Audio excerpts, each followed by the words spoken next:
Shalom, shalom, shalom, shalom, everyone. Get ready for part two. I want to dig into this. Special thanks again to the BK Apologist for allowing me to use his material. Really appreciate that. Believe this is going to be real good and educational. So we're going to get right into it. So again,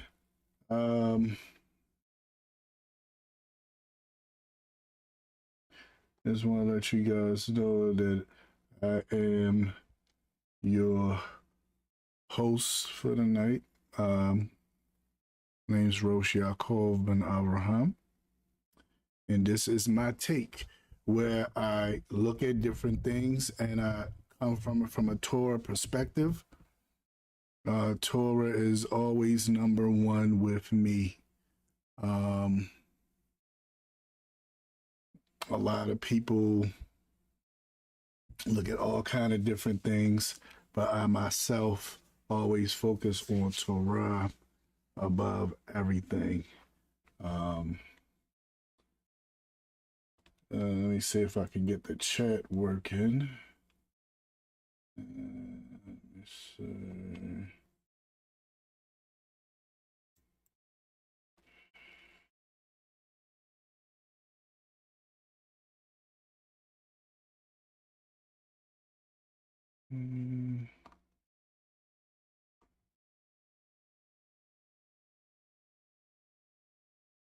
Okay, all right, it's working now. All right, shalom, shalom, shalom, shalom, Akoti. I'm working on soon being able to put it up on the screen when y'all talk to me.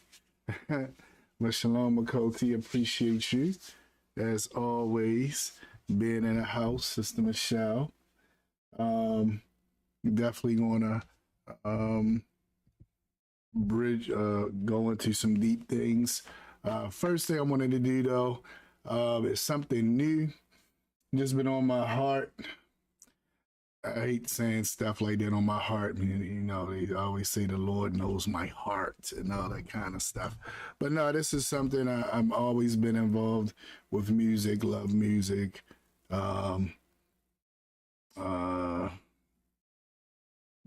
and out of different bands and groups in my heyday when I was young and youthful.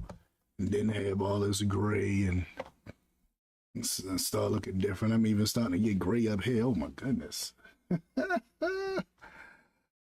But I've been hearing these songs lately. I'm like, man, I want to showcase some of these songs, even if I only can play a little bit of the song, just to get people into it, you know, and to get these guys their due. As well. So I reached out to this brother who has this song. His name is I think it's T1 the Wolf, and brother has a hard, really hard song, and I was like, wow, I really like. Y'all know I'm really into music. Like, even when we was in the DOA series and they was rocking the Jay-Z joint, I was just like, yeah, that joint's rocking right there. Even BK Apologist beginning is kind of jazzy and rocking. I'm like, okay. But anyway, just going to showcase this artist's song. And go from there. So without further ado, I'm gonna showcase this song, just play a little bit of it, and then after I play a little bit of the song, then I'm going to get into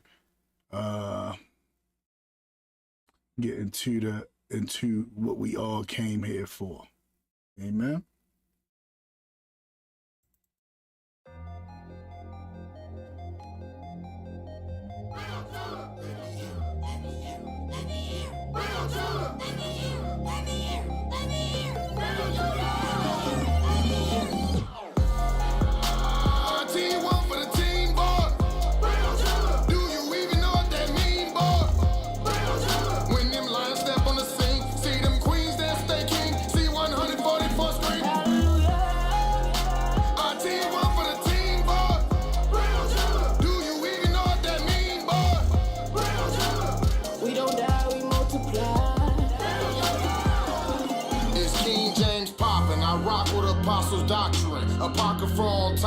topping over my opposites.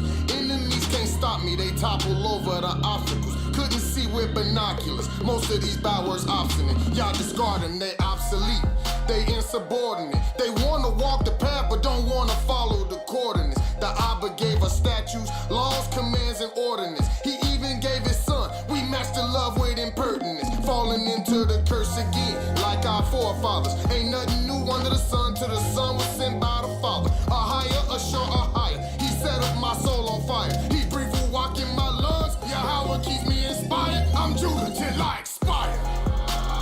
Team one for the team, boy. Do you even know what that mean, boy? When them lions step on the scene, see them queens that stay king. See 144 screen. Team one for the team, boy. Do you even know what that mean, boy? We don't die, we multiply.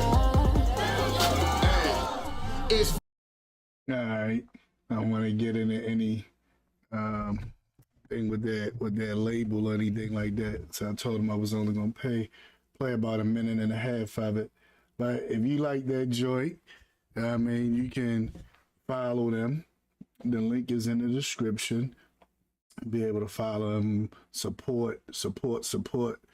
We as Israel seem like everybody's always about self.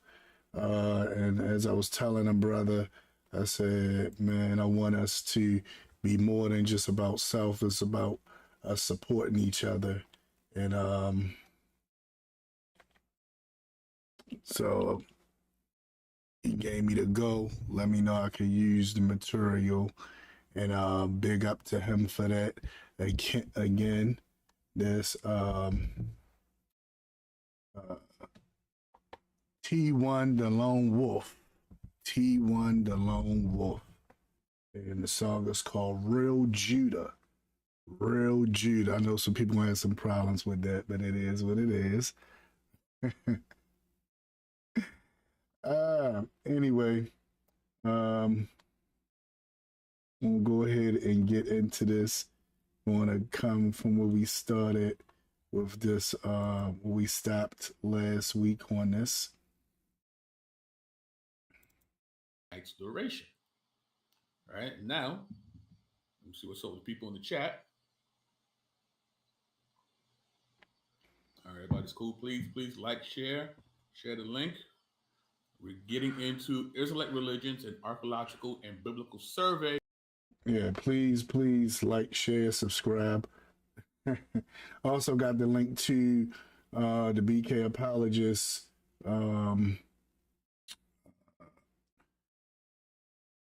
I guess you can call this a lecture or whatever he's doing with this. Also have the link for that in the description as well as under the source, because this is the source material that we're looking at is his. And of course, we're looking at it from the Torah. Now, for those of y'all who watched last week's series, y'all know that I rewinded a little bit from where we left off at. Because what I'm going to do this part is I'm about to get into some scriptures as we go through this.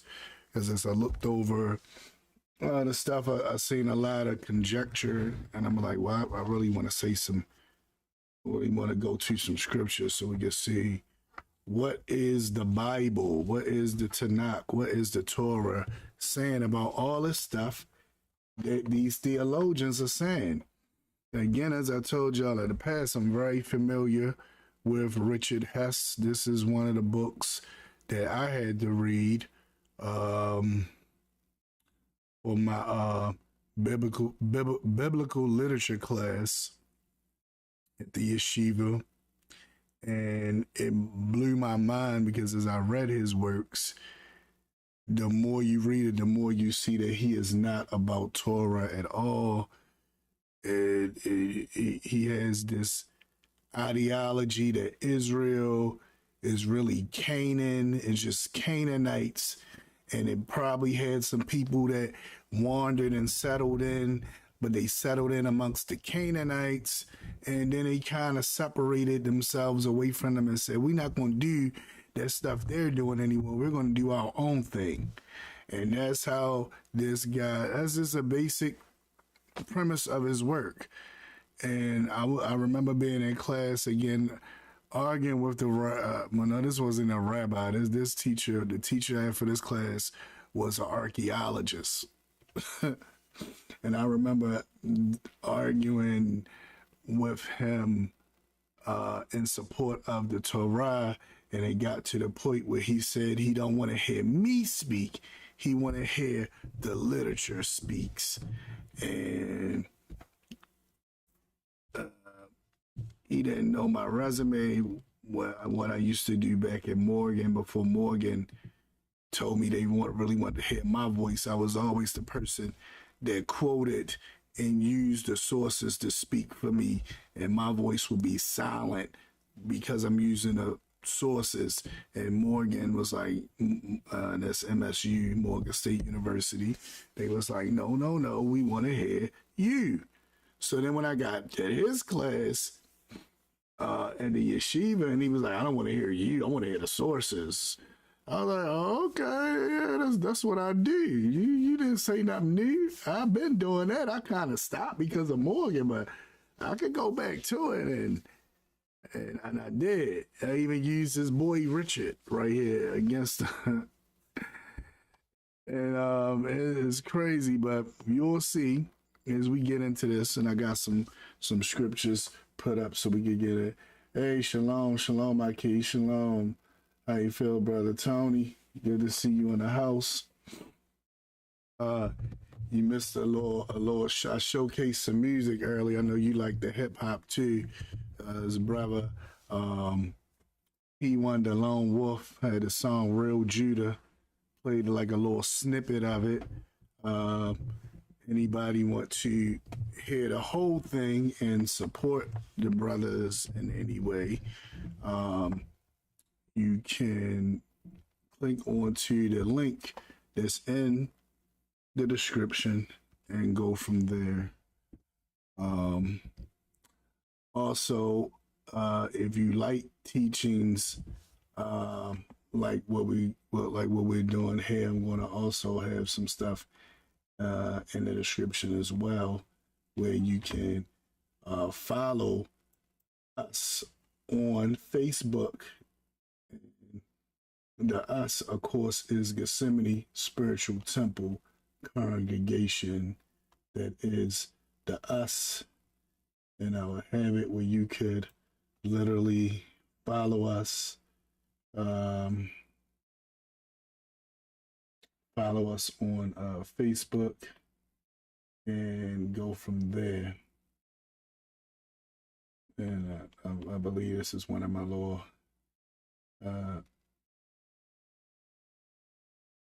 videos for that.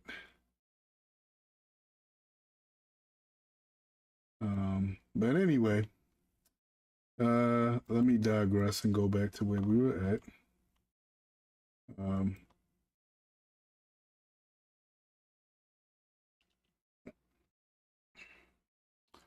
All right, so we're gonna go ahead and get into this.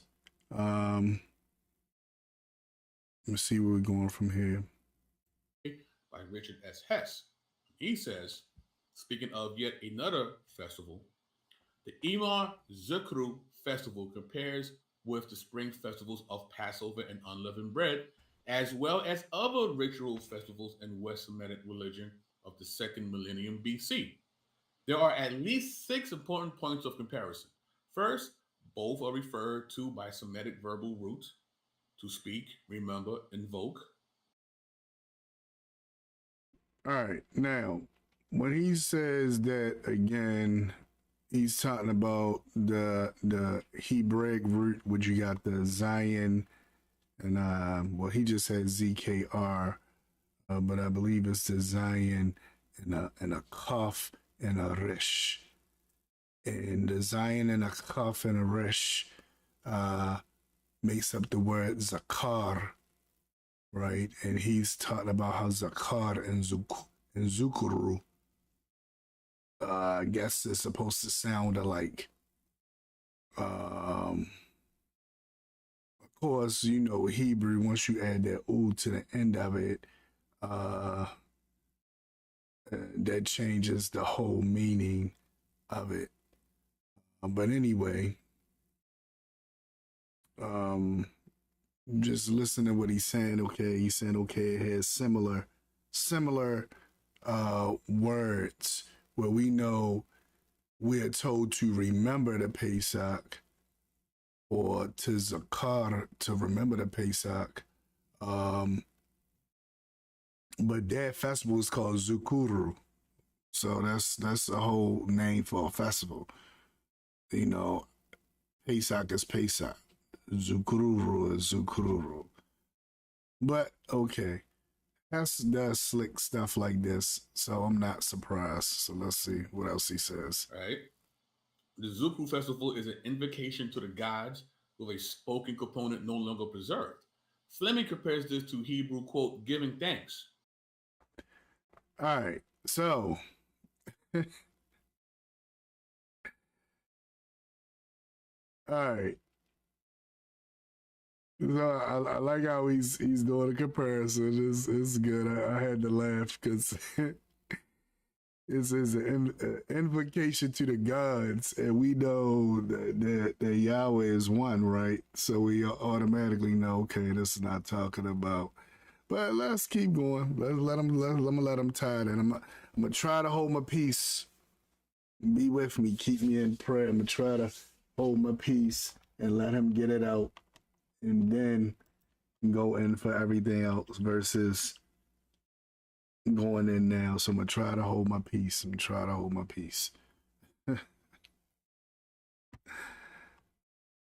And to the biblical Hebrew, an offering that remembers God and produces a, quote, fragrance for the direct point of contact between the giver and God. Both Zukuru and Passover festivals require the roasting of a lamb. Third, in both festivals, twilight is a critical time. Fourth, at Imar, this... All right. And I don't want to say, because I shouldn't have rewinded too far back, because I don't want to go back and say the stuff that I already said last week. But again, what I'm really curious as to what Hess means by twilight, because we understand twilight as translation, but in Hebrew, it means something completely different. It means the afternoon. So I don't know if that's what Hess means by twilight or not, but we know as we look at it from the Hebrew, it means the afternoon. But okay. Festival constitutes a 7-day sequence in which the climatic event happens on the powerful 7th day. So here we're doing a compare and contrast, and we're seeing that this festival is very much similar to what we've come to know as Passover. And it was celebrated by other Semitic people within this region prior to their being in Israel. Okay. So again, he's saying that these festivals, these things was done prior to Israel going into the land, prior to before Israel went into the land, right? So let's look at something real quick. I did let him get through that slide. Y'all gotta admit, I did let him get through that slide. Let's look at something real quick. I want y'all to see something. All right. We're going to go to Exodus. I'm going to go to chapter 12. I want y'all to see something. Now, as they highlight in this text, this is the idea that we ought to understand from this, that Passover is being instituted at this time. The premise that the apologist is coming from, based off of Hess, is that what we call Passover is something that was already in play before it was given to Moshe. And that these Israelites had knowledge of this. Yet, we're about to see that it's actually going to be told to them exactly what they have to do. So if they already had knowledge of this, then this wouldn't be nothing new for them. the Almighty would say, hey, as y'all done in times past, this is what I want you to do. But the way he's explaining this to them is as if this is something that just came about. Now, again, Hess looks at the Bible as a Hebrew myth. Again, Hess, this theologian, Richard Hess, looks at the Bible as a Hebrew myth. He looks at it the same way that we look at Greek myths and Roman myths and Egyptian myths. He doesn't take the Bible to be the word of the Almighty. He takes it to be something that people, as they begin to come together and form a nation among themselves, begin to take from different things to make up what we now have as the Torah. That's his premise. Y'all with me? So this is his premise. But as we see in the text, it even start off. Look how it starts off in verse 2. It says, well, let's go to verse 1. Now Yahweh spoke to Moshe and Aharon in the land of Egypt. So they in the land of Egypt, he's speaking to them. So we can sort of look at this as telling us where this came from, right? They're saying this came from some old thing that all the Semitic nomadic tribes did. That's what Hess is pointing out. Torah says, and Yahweh spoke to Moshe and Aharon in the land of Egypt. Torah is saying this came about, this is something that came about while they was in the land of Egypt, not something that was going on before Egypt. Now Yahweh spoke to Moshe and Aharon in the land of Egypt. This is giving us a point of reference as to where this, when and where this is taking place. Saying, this month shall be your beginning of months. Or actually it says, this moon shall be your beginning of moons, because the word for month and moon is the same. It shall be the first month of the year to you. Now, if this is something that they always knew, and it was always a part of it, why would he have to specify that this is going to be the beginning of months for you? That's all I want to answer to. Why would he have to specify that? He specifies, it says, this shall be the first of the month to you. This, right here, right now. Where they at? In the land of Egypt.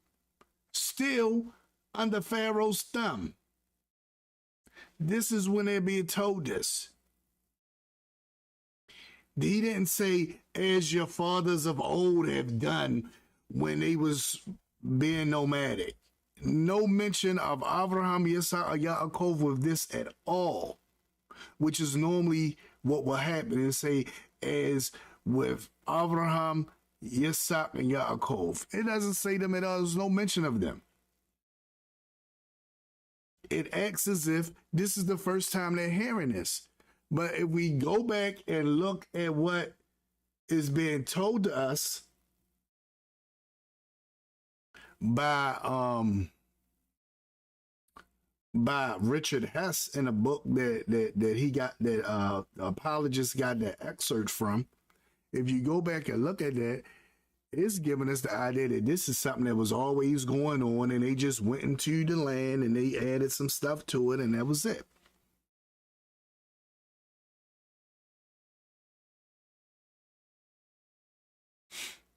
Then he says, after he lets them know, this is the beginning, it says in verse 3, speak to all the congregation of Israel, saying, on the 10th of this month, every man shall take for himself a lamb, according to his father's house, a lamb for a household.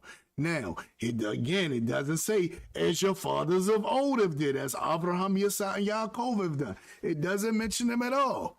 So it's not showing no connection to anything that some Semitic nomadic tribes was doing. The Bible's not saying that. Now, Hess is saying, oh yeah, that's what happened. The Bible's not saying that's what happened at all.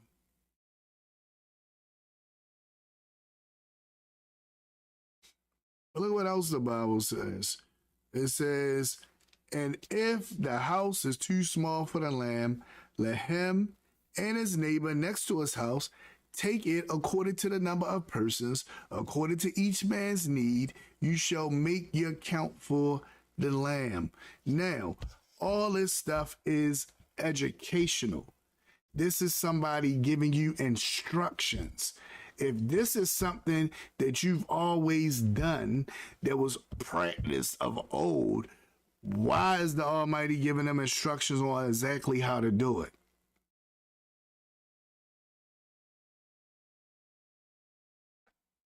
He's giving them instruction on exactly how to do it.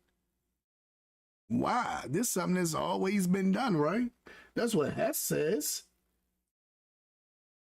That's what you're going to hear the apologists say in a little while. This is something that was always done, right? So what's going on here?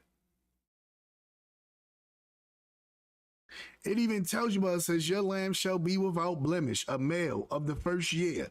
So in other words, it has to be a lamb that was born of this year, the new year. You shall take it from the sheep or from the goats. So now, remember he said in the text that the Zukur required that you had a lamb. Well, Pesach don't require that you have a lamb. You can have a lamb or you can have a kid. You can have a lamb or a kid, right? And when I say kid, I mean the goat. You can have a lamb or a kid.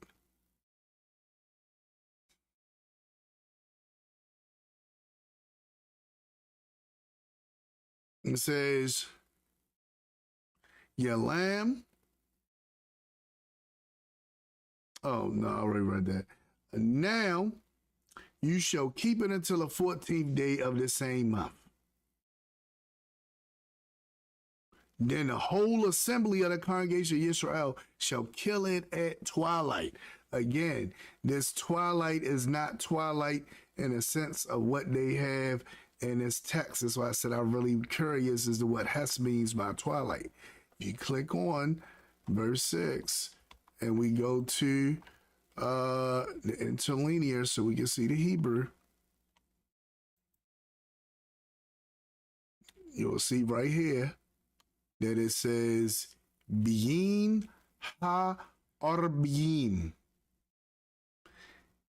Bein means between, does not mean at. You can click on the number as we're doing ourselves and you see that it's Bein. And it says that Bein means an interval, a space between. So it means between. It means to be in the midst of something, between it, right? So let's go back. And it says ha-arbin. Rev is the singular. Once you add these two letters to the im, that makes it plural. So the Hebrew word that we're looking at is these three letters, arev. Arev means evening. The hey in front of it means the. So it's the evening. And then once you put the im on it, which is plural, it's the evenings. So this term actually says between the evenings, not at twilight. It says between the evenings. Well, what does that mean? You got one evening and you got another evening. What's in between the evenings? It's called the afternoon, folks. That's what we call it nowadays, the afternoon. Not twilight, the afternoon.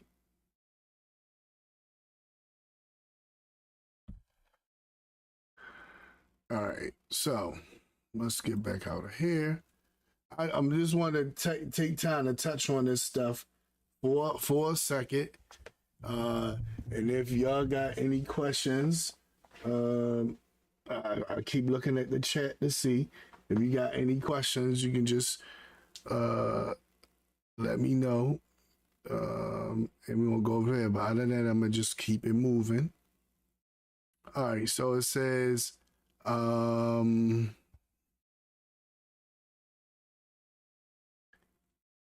this part is interesting, so I think I'm gonna stop from right here because he's gonna say some stuff later, and I'm gonna let that part right there last. I'm just gonna go back to him so we can see, but I just want y'all to see that what he's saying is making no sense at all. It's not making any sense at all with what he's saying. Okay. Like the biblical feast of Passover and unleavened bread, Zukru also occurs in the 15th day of the first month and lasts for a 7-day cycle. Now, again, he's trying to say that this is the same feast. Now, I'm also curious to know, did these Semitic people that he's talking about look at our beginning of the month as the beginning of the month? Because as you all know, sometimes people look at Rosh Hashanah as the beginning of the year. So was they referring to that? So it's something to think about, right? But anyway, I digress. In which the first and last days are the most important in terms of activities. Fifth, all the gods are brought out of the city for the Zukru festival, and the populace, who also come out for the Zukru festival, is provided with bread and drink. Now, again, he's playing on his term about bread and drink. What kind of bread? They have leavened bread or they have unleavened bread? Why they had drink? The original Pesach is talking nothing about drinks. That is something, as we learned throughout Seder, that came about years later when they began to have wine associated with Pesach. Originally, wine was not associated with a Pesach. You only need 3 things. You needed the lamb, you needed the bitter herbs, and you needed the matzah, the unleavened bread. Those are the 3 things you need. He's not mentioning the bitter herbs or the lamb right here. He's saying, oh, the people was given bread and drink.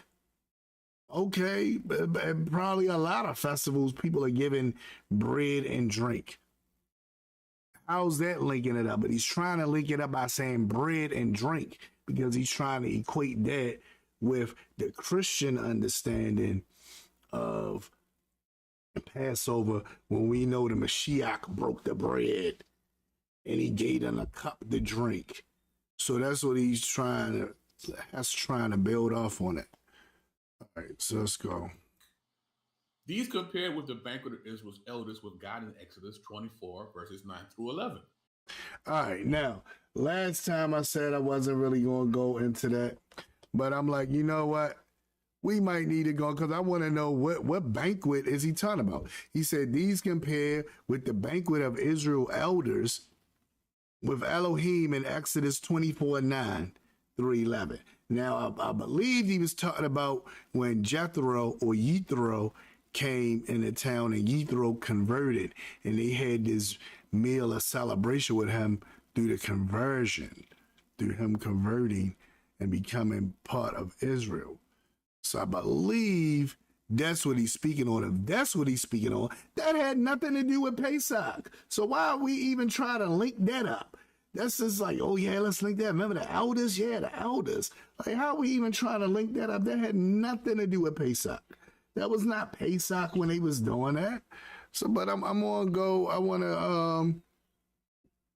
wanna look and see. So let's see. So he said Exodus 24. So let's go to 24. And he says 9 through 11.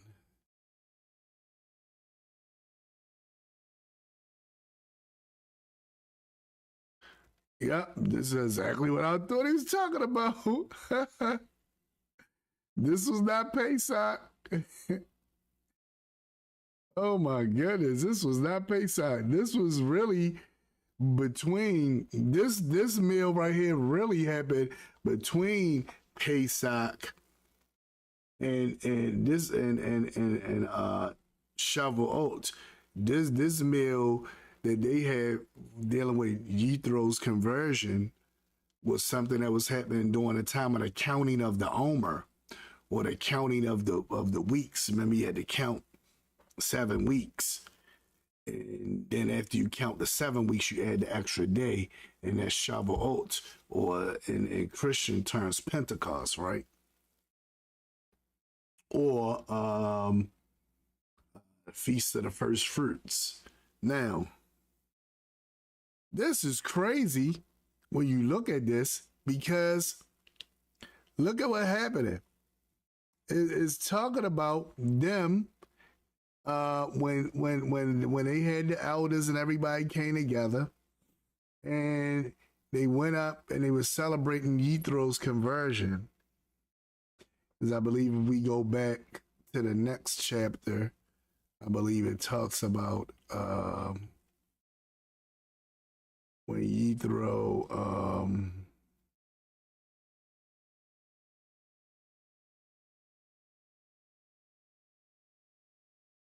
Yithro converts, because this is all part of, and let me show you that this is all part of the Torah portion for Yithro.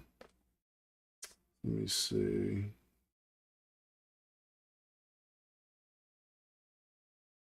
Torah portion for Yithro. Let's go here. All right, so I want you to see this. Get the Tanakh. Now, the Tanakh is basically broken down, especially from the Torah perspective. It's broken down with portions of the Torah that's read, right? And each portion has a certain name. Let's go to Exodus, and you see how it has the chapters right here. This is how most people look at Exodus, right there, look for the chapters. But then you can go right here, and you got the name, and you see this one right here that's named Yithro. Yithro is named Yithro because it has to do with Moshe's father-in-law when he came. Now we get into that, and we see that it's chapter 18. And let me come back.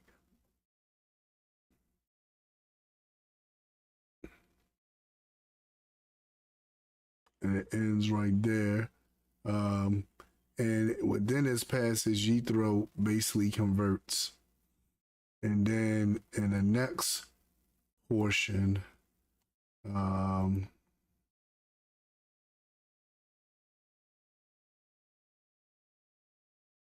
which is Tarumah.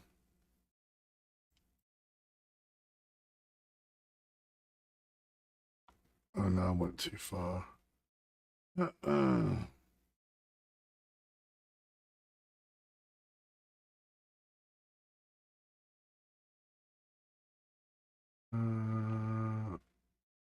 The next portion is Mishpatim. So with that Mishpatim is where we see the situation that happens with that dinner. But according to the sages, I want y'all to see what they have to say about the dinner.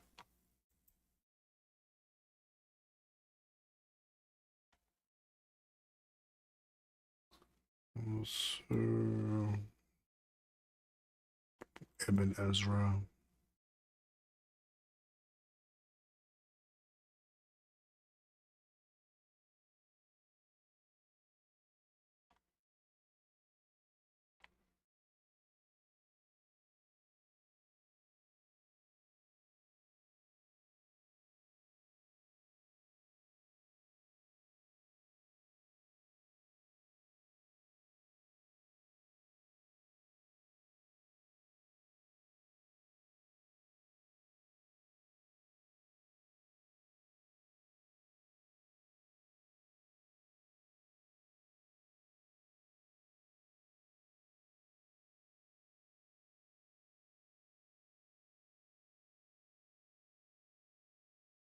I'm sorry, it's dead air. I'm getting caught up trying to prove a point.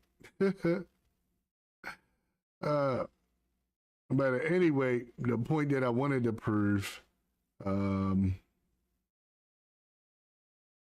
point that I wanted to prove was that this feast that happened had nothing to do with Pesach. In fact, it took place, now that I'm looking at it, this took place after Shavuot. So this wasn't even taking place during,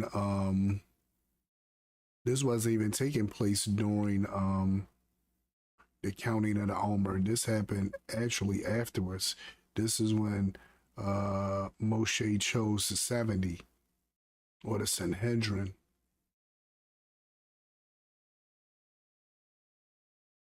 So this is not even counting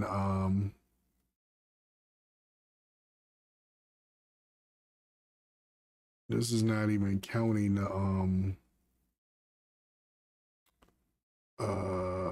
it's not speaking about Pesach at all. So when he uses that verse to try to say, oh, this is talking about Pesach, it's like, really? You sure this is talking about Pesach? Because according to the text, this is not talking about Pesach. But I'll continue. And David's festival of bringing the ark into Jerusalem and giving food to the people as part of a celebration. All right. Oh my goodness.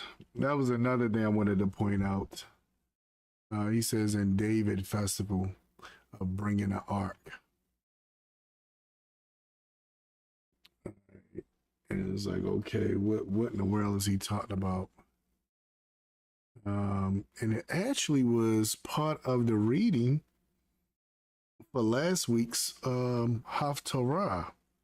So let me see if I can bring that up. It was actually part of last week's Haftarah reading, because when they read it, I was like, wow, I talked about that on a show.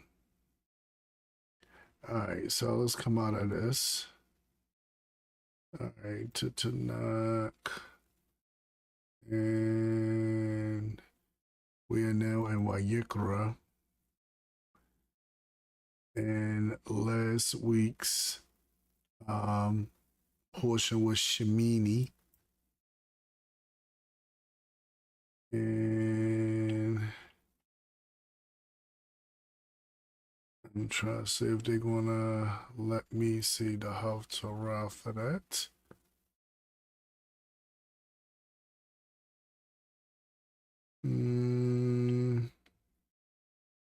I don't think it's going to show me the Haftarah for that. But last week's reading came from Shemini. And let's see if I can see the Haftarah for Shemini. Let me see.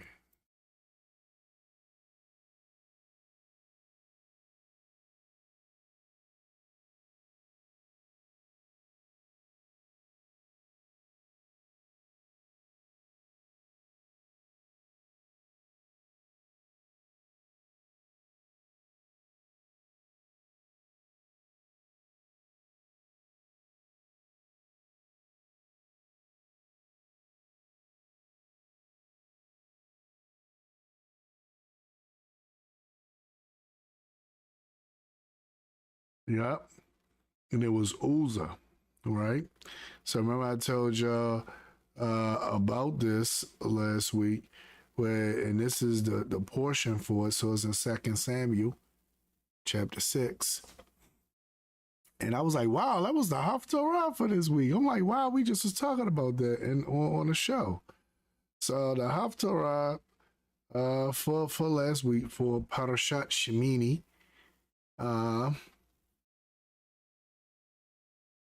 is 2 Samuel chapter 6. And as you see, I'm just going to highlight they had this new cart, and they decided that they was going to put the ark on this new cart. But how is the ark supposed to be moved? It's supposed to be on the shoulders of the Levites who were to handle these type of things, not on a cart, even though the cart was brand new, never been used, and all that stuff's supposed to have been good, right? You had Uzzah and Achio that was guiding this new cart. And look what happened. It says they took it from Abinadab's house up the hill, and Uzzah was walking alongside it. The Ark of Elohim and Achio walked in front of the Ark. So remember, all this is happening. Meanwhile, the weed and all the house of Yisrael danced before Yahweh to the sound of all kinds of cypress wood instruments, lyres, harps, timbrels, sistrums, and cymbals. So it's talking about, he said, the festival of the weed and the ark, right? This was no festival. This was a one-time thing. This was not a festival that happened every year like, hey, let's do that again. This was a one-time thing because they was bringing the ark back because it was taken.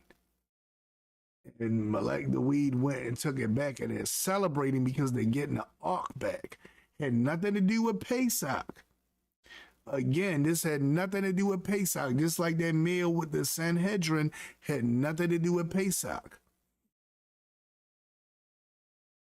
It says, but when they came to the threshing floor of Nachon, Uzzah reached out for the ark of Elohim and grasped it, but the oxen had stumbled. So he was scared that the ark was going to fall off the cart, and he tried to protect it. It says, and Yahweh was incensed with Uzzah, and Elohim struck him down on the spot for his indiscretion, and he died beside the ark of Elohim. Now look at what happened. This is what I was trying to tell y'all.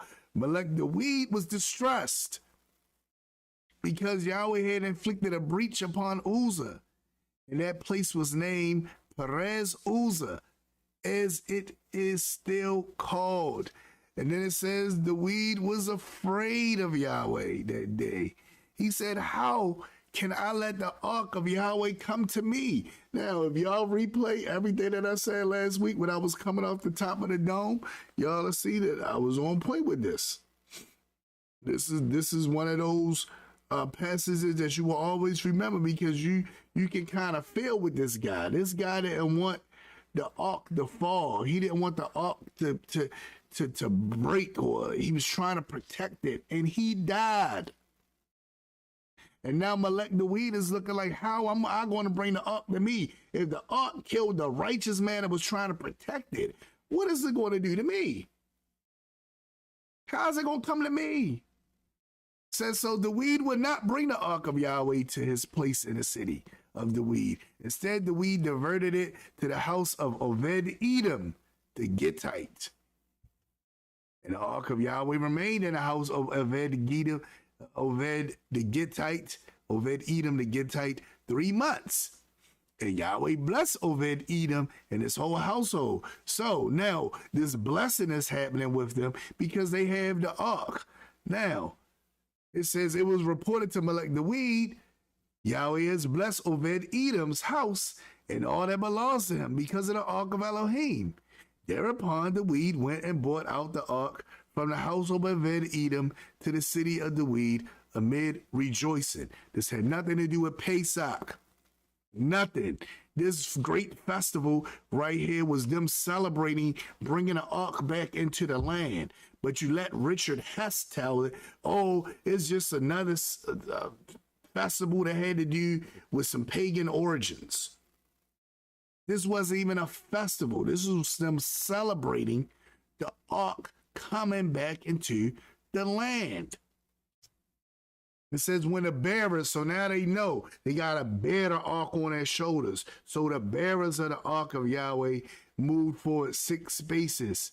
He sacrificed an ox or a fatling. Now, where does it say to do that for Pesach? Nowhere. Because this doesn't have anything to do with Pesach. Nothing. But Hess does stuff like that.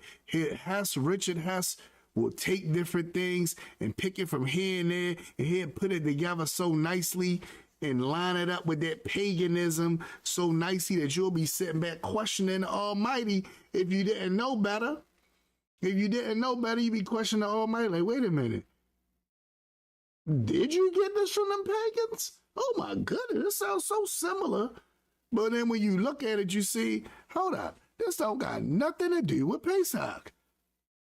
How is Hess equating two things? He equated the meal that the Sanhedrin ate to tie in with paganism and Pesach. And now he's equating a one-time thing that Malek Dawid did and saying that, oh, that wasn't just a one thing, that was some festival. And if you are somebody that's astute, that knows the Tanakh, and that understands it, you will succumb to this poison rhetoric of theologians like Richard Hess. Look what else he's going to say. The weed whirled with all his might. Said the weed was dancing with all his might before Yahweh. The weed was girt with a linen ephod. It says, thus the weed and all the house of Yisrael brought up the ark of Yahweh with shouts and blasts of the shofar. Again, this was a once in a lifetime thing. This wasn't something that Malek Dawid said, hey, let's go to the temple and get the ark out and dance with it, because it's Pesach. It had nothing to do with Pesach, and it wasn't a festival that happened every year. Hess is gaslighting you. And if you don't know the Tanakh, because you consider it the Old Testament and it's only to be used to support the New Testament, then you're going to be sucked in with this foolishness that he's saying. But when you study the Torah, when you study the Haftarah, then you can look at this and say, man, what are y'all talking about? That don't have nothing to do with that. Nothing to do with that at all.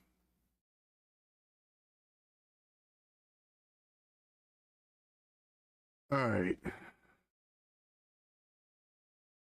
So I just wanted to prove that point. Dang, I went past my time. Oh my goodness. All right, so I'm just going to put up one more thing. Let them talk a little more. I did not want to make this in no 4 or 5 part series. But y'all know me, I like to be thorough. I don't like to have stuff lingering around. I like to be real thorough. Passover was also celebrated with special bread and with drink. All right. Point of comparison considers the antiquity of the Zikru festival. All right, so again, we see that had nothing to do with anything, but now he's saying, look, point of comparison compares the antiquity of Zikru festival. The mention of Zikru in the 18th century BC Marari suggests that this ritual was older and more widespread than the 13th century BC Amar. It seems to have involved the chief god of the region where it was practiced. Okay, so again, what does this have to do with Pesach? Right? He says the memorial festivals of Pesach and unleavened bread may thus have West Semitic antecedents. How? How, Sway? How? What are you talking about? Thus, the Passover and the Feast of Unleavened Bread have similarities with the Zikru festival at Amar and elsewhere. What are you talking about? A lot of the stuff that the different peoples was doing during those times nowadays to us might sound similar. That don't mean that they were. And that don't mean that and it definitely don't mean the Almighty got it from pagans. It says the similarities in matters of some detail are unlikely to have been coincidental or coinky dink. These imply that the two were not originally separate.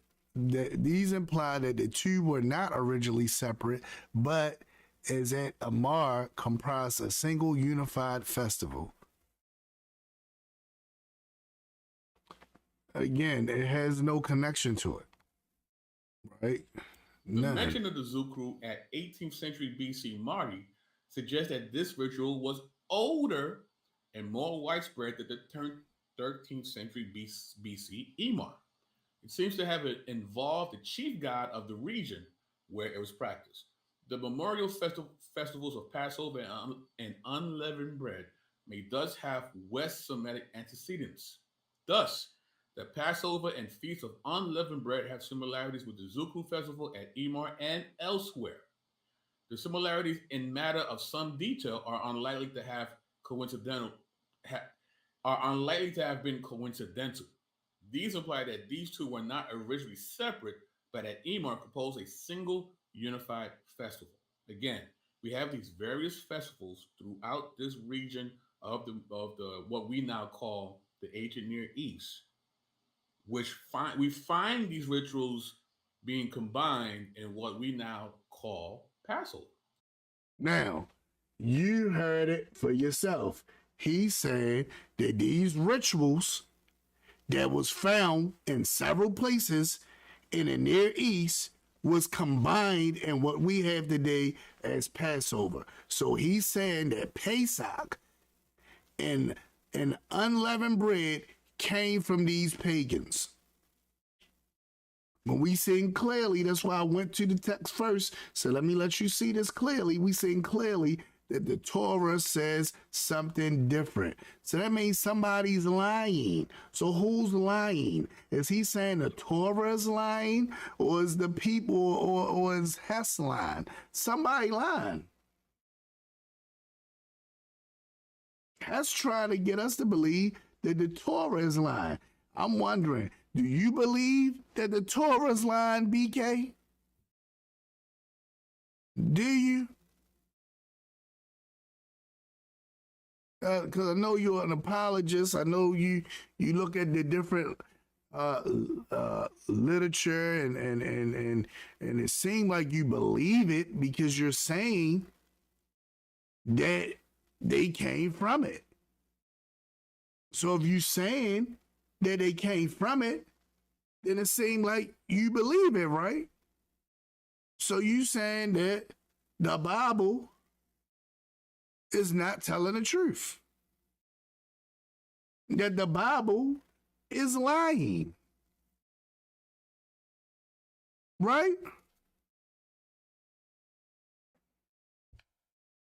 I don't know. Let me just go a little further. The ritual for the storm god seems to have occurred in the early spring, just as the ritual of the Passover took place in the spring in Israel. All right, so they talking about a storm god now and a ritual, but he's saying the same thing. He's trying to say that the Bible got this from these pagans. Leviticus 23, 5-8.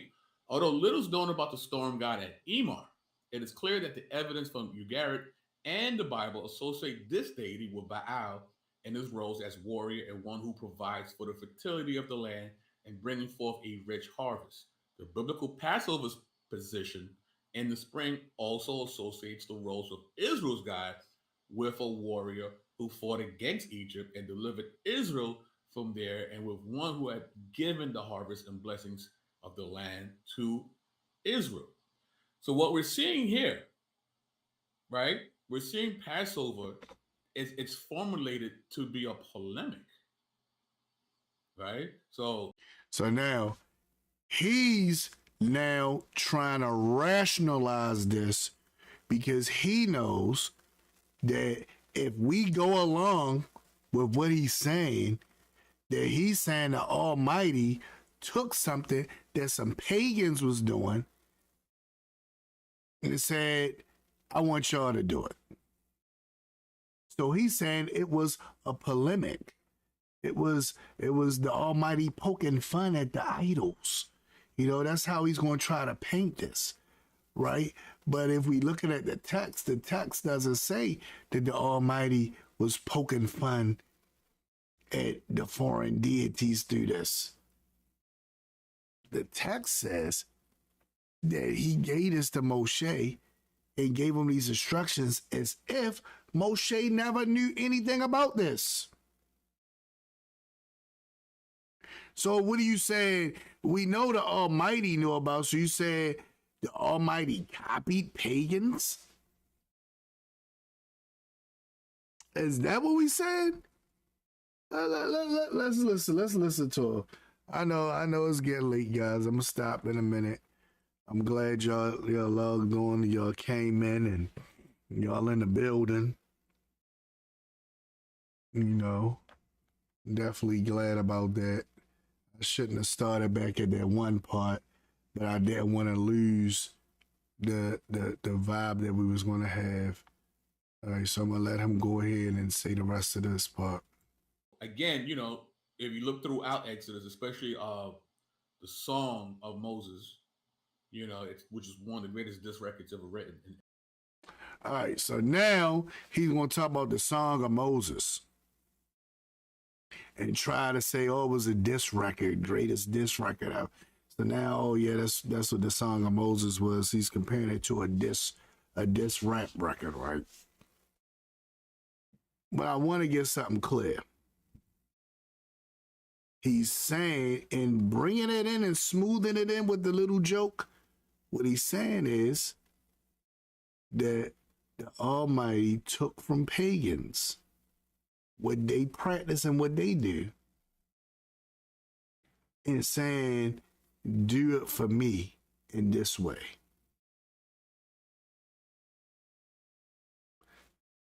That's what he's saying.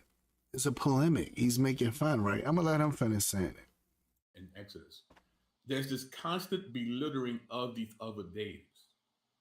So God is taking this festival, something that was familiar to these Semitic people, and usurped it and subverted it as a polemic.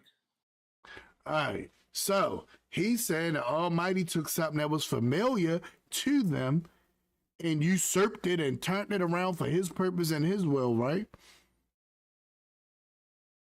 Is that how Yahweh operates?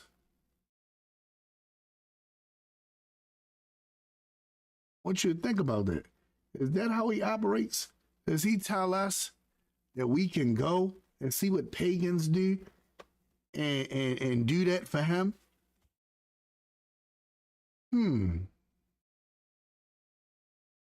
Let's think about this. If we go to Leviticus, let's go to Leviticus, right? Leviticus chapter 18. Let's look at what it says right here. Then Yahweh spoke to Moshe, saying, now this is Yahweh saying this to Moshe. This is the Almighty. This is Hashem saying this to Moshe. Speak to the children of Israel, say unto them, I'm Yahweh Elohim, according to the doings of the land of Egypt, where you dwelt, you shall not do. So in other words, the stuff you see the Egyptians doing, I don't want you to do. Let's go further. And according to the doings of the land of Canaan, where I'm bringing you, you shall not do. Now, he's saying the stuff that they doing in the land of Canaan, the way they worshiping their deities and all that stuff that they doing, I don't want you to do that. But wait a minute, it's a polemic. He's poking fun at these guys by taking what they do and using it for him to make fun of them.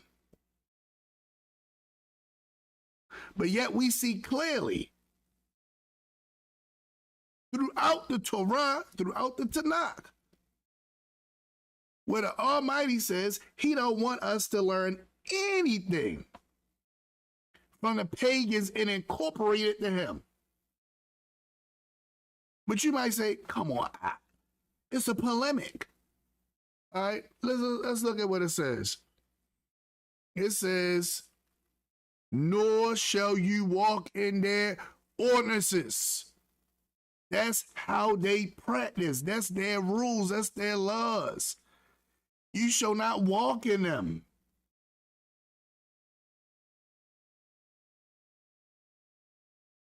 You can't do it. So you mean to tell me that the Almighty, who told us not to do that, turned around and did that exact thing because he wanted to have a polemic? That's what you're telling me? He tells us clearly not to do these things.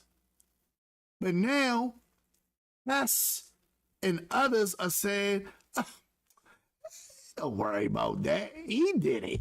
He ain't telling you not to do it.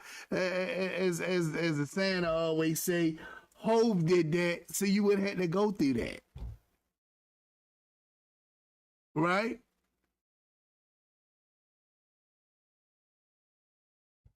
He says, you shall observe my judgments and keep my ordinances to walk in them. Well, if his judgment and his ordinances are just like theirs, what's the problem? Evidently, it's not.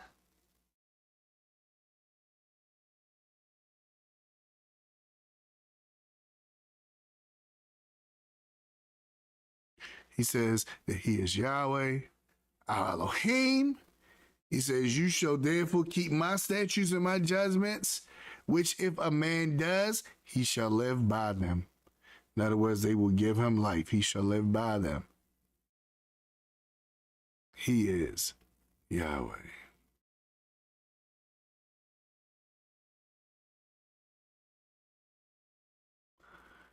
So,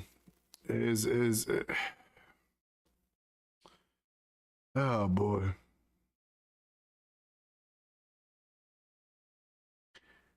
I'm just flabbergasted. He said I had to go there. I'm serious. Like I got a bunch of texts. I got a bunch of scriptures ready, lined up to go exactly there. But as you see, it's getting late. It's getting past my bedtime. And shoot, I'm feeling myself about to doze. So I'm about to get ready to log off of here so I can get ready. I might have to switch the time back to 9 o'clock. I tried to do it at 9:30, but this seems to be not going the way I wanted to go. Yeah, but I'm trying to get it there. But look at what he says, though.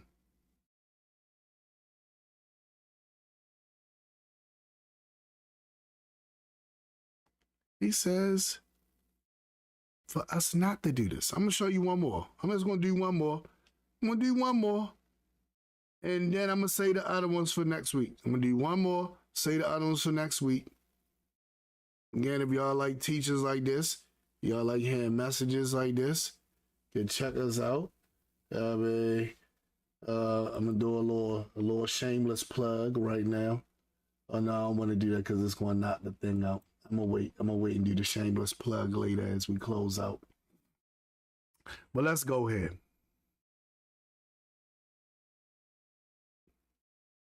Well, no, I could do the shameless plug. So I'm gonna do a little shameless plug real quick. So again, everyone, you like the teachers and everything, you can always check us out. Check us out. We right there on Facebook. Right there on Facebook. Always can check us out. All right. I had to hit the little plug in there. All right. So let's get into this. I'm going to go to the 20th chapter. Because I was trying to let him build up to that because now he's saying a polemic. Oh, it's a polemic. oh, it's just a polemic, right? Almighty don't see nothing wrong with that. See, but that's how. See, when I say there's people that's finally taking the wrong way, but that's just Christendom right there, right? You can take something that's pagan, kind of mix it in with you, and it's okay, because he know your heart. This is the way the brother is bringing this in. I want you to see this. Look at what it says. I'm gonna start at verse 22. He says, "You shall therefore keep my statutes and all my judgments and perform them, that the land where I'm bringing you to dwell may not vomit you out." Now, he's telling them that I'm trying to tell you what you need to do so the land won't vomit you out. It says, "And you shall not walk in the statutes of the nations, which I'm casting out before you." But wait a minute, it's a polemic.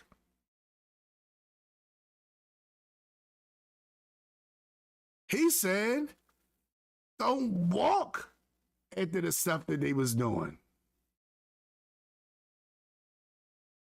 Don't walk in their teachings and their traditions and their things that they're doing.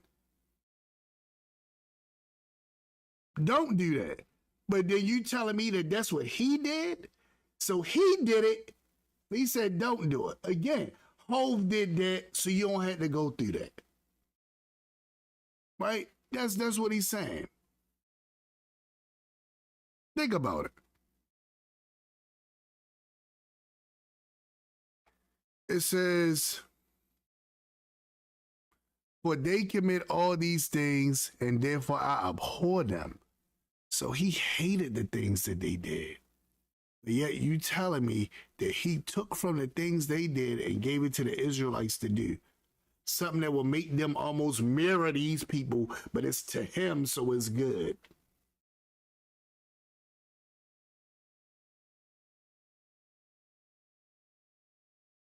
He says, "But I have said to you, you shall not, but I have said to you, you shall inherit their land, and I will give it to you to possess, a land flowing with milk and honey. Yahweh Elohim, who separated you from the peoples. I separated you from the peoples. You shall therefore distinguish between the clean animals and the unclean, between the unclean birds and the clean. You shall not make yourselves abominable by beast or by bird or any kind of living thing that creeps on the ground." Now, where does it say the Semitics did this? Where the polemic with this?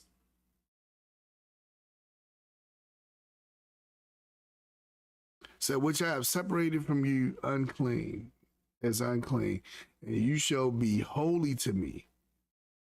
But I, Yahweh, am holy, and have separated you from the nation, from the peoples, that you should be mine." Think about this. He separated us. Why would he separate us and have us do stuff that look like somebody? We're supposed to be peculiar. We're supposed to be different. But you saying that we was doing the same things that they did? That the Almighty just took that and used it as a polemic?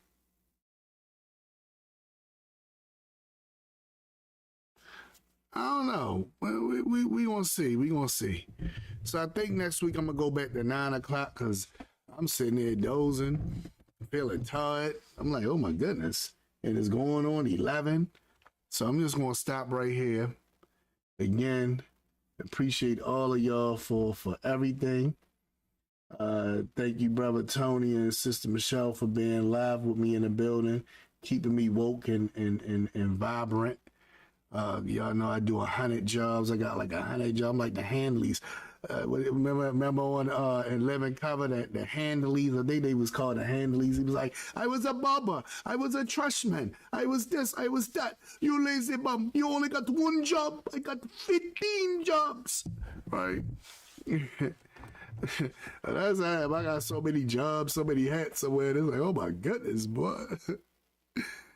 But it is what it is. It is what it is.